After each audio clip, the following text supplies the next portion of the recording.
What is it that really divides us? Is it race? No, it's a tool. Is it income? Nope, it's a tool. Is it left and right? Nope. What is it that people have been feeling and they can't stop themselves? They cannot stop themselves. And let me explain both sides. But let me start with this example. Right now, CNN Jim Acosta, was at a Trump rally, and he tweeted, "Just a sample of the sad scene we faced at the Trump rally in Tampa. I'm very worried that the hostility whipped up by Trump and some in conservative media will result in someone getting hurt. We shouldn't treat our fellow human beings this way. The press is not the enemy." Well, I'm a member of the press. I would like to say, do you accept me as a member of the press and that I'm not an enemy? Because I've been treated as an enemy. In fact, everybody who was involved in the Tea Party was treated by the press as an enemy. We were called revolutionaries, anti-government. We were called dangerous. So I guess, Jim, help me out. Or do you just know what's right and wrong? And that's the beginning of the problem. Let me give you something else. Now, this comes from Mark Caputo, who is a Republican, writes for Politico. He apologized right away, but I just want you to hear and I'm using this as an example. Both of these tweets, we have to grow a thicker skin. Grow a set, man. Good God, are we this bored? Do we not have other things going on in our life? Get over it. It's a tweet. Okay, but I'm using these as an example to illustrate my point. He writes in favor of Jim Acosta, and he says, if you put everybody's mouth together in this video, you'll get a full set of teeth. Okay, so he's making fun of them. All right. Then the next tweet, he says, "Oh no, I'm quoting, I made fun of garbage people," jeering at another person as they falsely accuse him of lying and flipping him off. Someone fetch a fainting couch. Now, again, he's apologized for this. He's taken it back. He says it does no good to do this. It's divisive, blah, blah, blah, blah, blah. But it illustrates my point.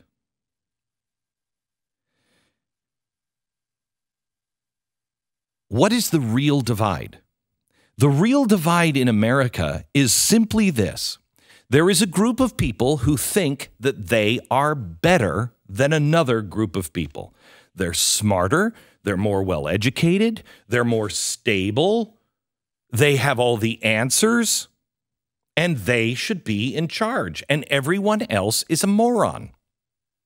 Then there is another group of people. And that group of people are tired of someone saying, "I'm better than you." Someone saying, "You're stupid. You don't get it. I can't tell you the truth about this health care. I'll do it by hook and by crook." They're tired of being looked down on because they look differently, dress differently, live a different lifestyle, go to church, you don't go to church. It doesn't matter. It doesn't matter. Whatever the reason is, because you live in Central Park West, because you're in the media elite, because you went to the right schools, and you are surrounded by people who think like you have decided you know best. You're smarter, you're better somehow. Would any of you think about live in these media centers? Would any of you think about just moving into the center of a country and moving into a red neighborhood? Not because of politics, or was that trailer trash? Garbage people. That's what this is about. And this goes down to progressivism. Progressives have always thought we, the educated, those who have power in the media and in the universities and in the government, should look at the rest of the sheep and we know best. That never works out well.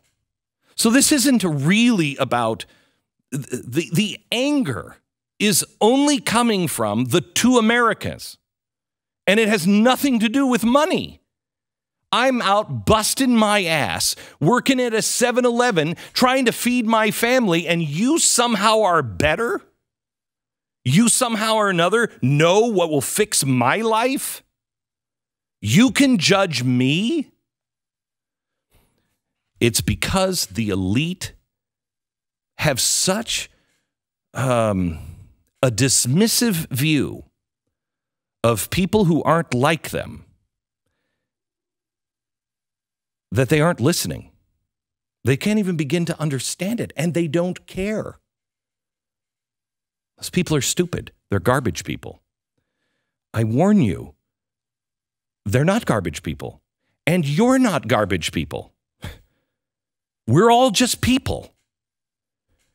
And we need to find a way to live together, side by side. That's crazy, but our founders found a way to do that. It's called the Bill of Rights.